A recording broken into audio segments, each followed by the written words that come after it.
The Final Four in Vegas, and it's the first time for the NBA Cup that they have a little mini tournament in a regular season.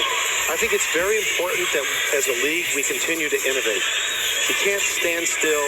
We try to make the league better all the time. You know, Major League Baseball finally did something like that this year, the pitch clock, and it was huge, actually, the impact, I thought.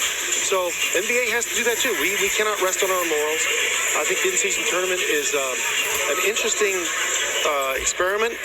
Certainly its roots are in soccer in Europe. I don't know how it's going to go. My suspicion is the NBA is pretty good at figuring this stuff out, and it's probably going to go pretty well. Yeah, I think it'll be amazing. These NBA players, as Looney is able to benefit from Chris Paul being here, but I think these NBA players, they're all super competitive, and as a league, you want to feed that. Give them something else to play for. You put the NBA Cup out there, you're going to see those competitive juices start flowing.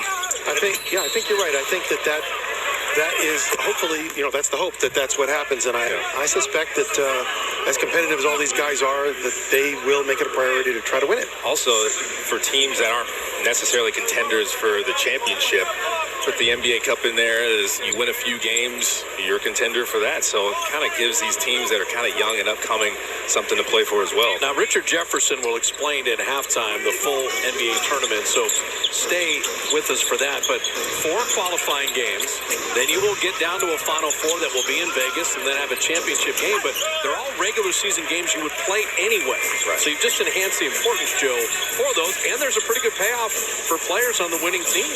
I think when we were, as an ownership group, trying to decide how to do this, I think there were some concerns that, hey, beautiful.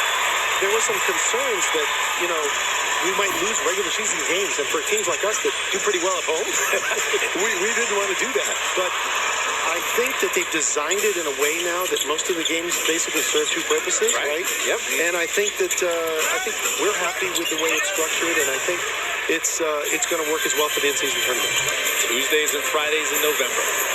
Klay Thompson missing that 3. They still shoot a lot of threes. 18 threes of the 35 shots so far for the Warriors, but that is their superpower. They're second in the league in three-point percentage. Is Klay Thompson takes it from Hachimura, and then Klay is fouled. Now, you can hear it in your voice when you talk about Steph and Klay and Draymond, and now adding Chris Paul. How do you keep that enthusiasm year after year after year? You never get jaded by what has already been done. You look forward to what can be done next. Well, yeah, we're always looking to the future. And look, I am so passionate about this. I love this game so much. I came here tonight. I know it's a preseason game. People ask me, why you're so excited? Because we're back to chase. Yeah. And it's exciting to me. I want to see how the new team looks and new players look. And, it's just so interesting to me. Every year's different. Nothing ever stands still. Some players get older and not as good over time. We all know this happens. Father time. Others get better every year. You think you know what they are, and then they're better the next year. So I don't think you can assume too much. It's a dynamic, living, breathing thing. That's what's so interesting about it. Now, one guy that just embodies that, think of Kevon Looney playing all 82 games in consecutive seasons. Yeah.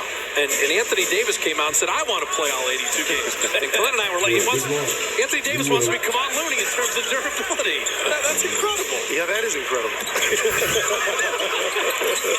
see if it happens. Yeah, but for Kevon, there's just something about showing up every day.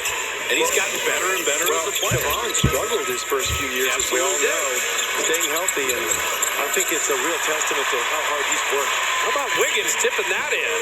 Off the Klay missed 3, and the Warriors have ballooned the lead to 18. Lacob sits down, and the lead goes to 18. What's going on with that? Oh, Maybe I should be broadcasting all the games. Your plus minus is through the roof right now. You talk about just an on-court product. As far as the entertainment value goes, it is second to none. The style of play, the joy that Steph Curry and all these guys play with, you have to be happy about Look at that. And Chris Paul, Been doing it for 19 years. The mid-range, the handling, and just organizing. And Steph said, hey, I know how to play off the ball. So the two of them get to see it live here for the first time. It's been fun. It's a nice feed there from D'Angelo Russell. Jackson Hayes is one of the young guys LeBron James was referring to when he talked about how motivated he was to come back. There's Paul finding Wiggins. Out front iron there. But talking about Chris Paul, you can tell how excited he is to be here. He's had to carry like a heavy load a lot of his career. Now you got a lot of guys on this team as Vanderbilt knocks down a three from the corner that can shoulder that load with him. Steve Kerr's going to use a timeout. We're going to let you go sit back courtside. We appreciate you stopping by. Thanks, bro. Hope everyone's having a great weekend. Enjoyed tonight in the NBA right here on the channel. Like, share, and subscribe. Support the channel by donating. Love you, friends. Sure, the Warriors stay the quality franchise they are. Joe Lacob with a timeout on the floor and 5:09 remaining in the half.